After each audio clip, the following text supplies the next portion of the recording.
Hey, it's Don Skaggs again with Empowered Inventing, the one place where we try to help you help other people by taking your innovation and some great opportunities, mixing that with some sound wisdom, and helping people solve their painful problems and have them in turn send you certificates of appreciation called dollar bills. Now, today I want to talk to you about the difference between honesty and secrecy. And I want number one is this, because I'll see some people in business, and I've seen a lot of different kinds of people in business. And I've seen people that are just honest as the day is long, and then I've seen some people who like to bend the rules every once in a while. And when I say bend the rules, well, I probably shouldn't even say bend the rules, because sometimes the rules aren't really good moral rules and they just bend them anyway. Like made up rules that companies and organizations will do. But what I'm talking about here is lying, is misdirection. And lying and misdirection can be extremely destructive, not only to the person you're talking to, not only the person you're dealing with, but for you. It's destructive to you. And somebody can get into business and use lying and misdirection to get ahead, and it might take them a little bit, but you know what? Sooner or later, people are going to figure out what they're doing and what they're up to. And this is one time, and a lot of times this is exactly what the scam companies do. But a lot of times we kind of feel trapped. We let fear drive us, and that's always a big trap with not being honest in business. And sometimes you can say something or not say something, and you're not exactly saying a lie, but you're misdirecting them. You're making them look over here. You're making them think something that is not true. And that's destructive. It's destructive for you because it'll always come back to bite you.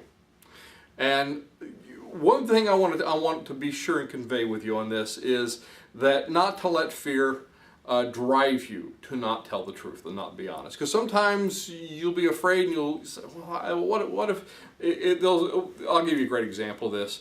Because if you tell the truth, sometimes even when the results are going to be bad, you still have to tell the truth. Let's say you're talking to a potential customer and it's a B2B product, and they say, well, now, did you test these for X? Did you test these? Will they do this or will they work that? If you don't know the answer or you haven't done that, you're going to have to tell them that. The answer is going to be no. And they're going to appreciate that honesty down the road. Don't let fear of what somebody else is going to think or how somebody else is going to judge you or anything like that drive what you do or how honest you are. And let me say one other thing. And I want to be sure to make a distinction of this, because I don't want people to think that because you can lie or be misdirective by not telling somebody something that you should be telling them.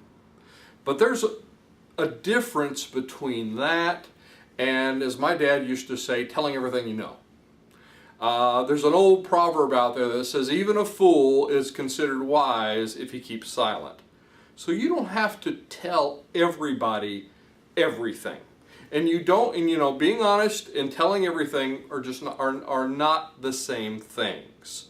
And again, I want to really preface that with, you don't want to be misdirective and you never want to lie. But sometimes you'll get into a relationship with another business person, or you're in a relationship with a potential customer, some type of business relationship or professional relationship, and they'll be a little bit aggressive. And they'll want to know everything. They'll start asking you a lot of questions, and you'll feel like, oh, I have to answer them. I have to tell them everything I know, including things that you really shouldn't be telling them. So, like your intellectual property, if it's not protected. So, and you just have to be very, very strong at that point. And you have to say, well, and you have to have, sometimes if you have a hard time dealing with that, you have to have prepared answers. And you have to say things like, well, we're not ready to talk about that yet, but I can tell you this. So you're defining the line, and this really has a lot to do with boundaries. And people that have boundary issues sometimes will run into this when they're in business relationships, because sometimes some business people, I mean, they'll just want to run roughshod, and they'll want you to tell them everything, tell me everything, and you have to draw the line of, this is what I'm going to tell you, and this is what I'm not going to say. And you don't have to say I'm not going to say it either. Sometimes you just don't even have to answer a question. So, and again, do not confuse that with misdirection or not being truthful, because those things are paramount. You have to be honest, and you have to tell the truth when you're in business, because if you don't, it will come back to bite you. Now, honestly, overall, the best rule of thumb here is a real simple one. It's the golden rule. Treat people like you'd want to be treated. If you use that philosophy and you make that your part of your underlying foundation of how you conduct business and how you are, if you treat somebody like you would always want to be treated, not I'm going to get him, or I'm going to, oh, look what I did, look how I took advantage of that person. If you throw all that nonsense, and some people just really have that philosophy in business, and I think it's pure nonsense, and it's not good for them, and it's not good for anybody else. But if you have that good rule of thumb of you want to treat people just like you'd want to be treated, typically 9 times out of 10 things really work out a lot better than they would otherwise.